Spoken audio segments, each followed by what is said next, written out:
নমস্কার বন্ধুরা, আমি শ্রাবণী। আমি চলে এসেছি আরও একটি রেসিপি নিয়ে। চলো রেসিপিটি তাহলে একবার দেখে নিই। আজকের রেসিপি লাল শাক ভাজা। লাল শাক তো অনেক রকমভাবেই রান্না করা যায়। আজকে আমি অনুষ্ঠান বাড়ির মতো লাল শাক ভাজা বানানোর চেষ্টা করছি।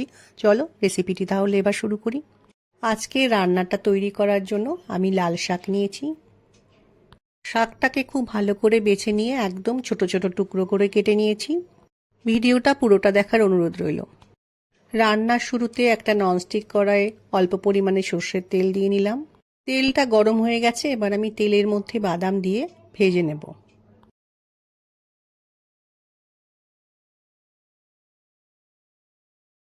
বাদামগুলো ভাজা হয়ে গেলে কড়াই থেকে তুলে একটা পাত্রের মধ্যে আমি রেখে দেব।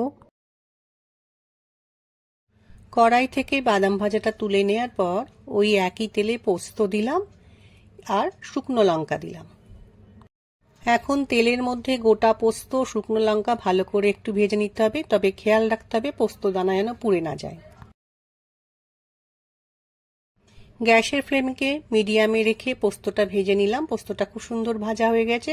এই সময় কেটে রাখা শাক কড়াইয়ের মধ্যে দিয়ে দিলাম। কড়াইয়ের মধ্যে শাকটা দেওয়ার পর গ্যাসের ফ্লেমকে হাই করে নিয়ে একটু সময় নাড়াচাড়া করে শাকটা একটু ভেজে নিতে হবে।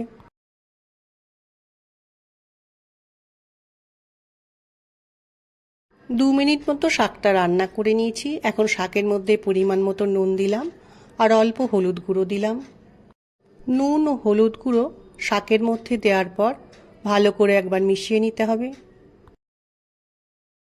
হলুদ গুঁড়ো ও নুন শাকে মেশানোর পর আমি একটা পাত্র দিয়ে কড়াইয়ের ওপরটা ঢাকা দিয়ে দিয়েছি।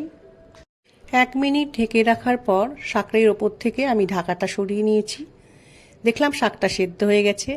এখন ভেজে রাখা বাদামটা একটু ভেঙে রেখেছিলাম, সেটা শাকের মধ্যে দিলাম। এবার বাদামটা দিয়ে শাকের মধ্যে খুব ভালো করে একবার মিশিয়ে নেব। শাকের মধ্যে বাদামটা মিশিয়ে নেওয়ার পর গ্যাসের ফ্লেমকে একটু হাই করে নিয়ে শাকের জলটা আমি শুকিয়ে নেব, তাহলেই আমার শাক রান্নাটা তৈরি হয়ে যাবে। অনুষ্ঠান বাড়ির মতো লাল শাক ভাজা আমার তৈরি হয়ে গেছে। অনুষ্ঠান বাড়ি হোক বা নিজের বাড়ি, গরম ভাতের সাথে এরকম শাক ভাজা খেতে কিন্তু বেশ ভালো লাগে। আশা করছি আজকের ভিডিওটা তোমাদের ভালো লাগবে। আমার আজকের রেসিপি ভালো লাগলে লাইক, শেয়ার ও সাবস্ক্রাইব করো। ভিডিওটি দেখার জন্য ধন্যবাদ। ভিডিওটি আজ এখানেই শেষ করছি। ফিরে আসছি আরও একটি রেসিপি নিয়ে।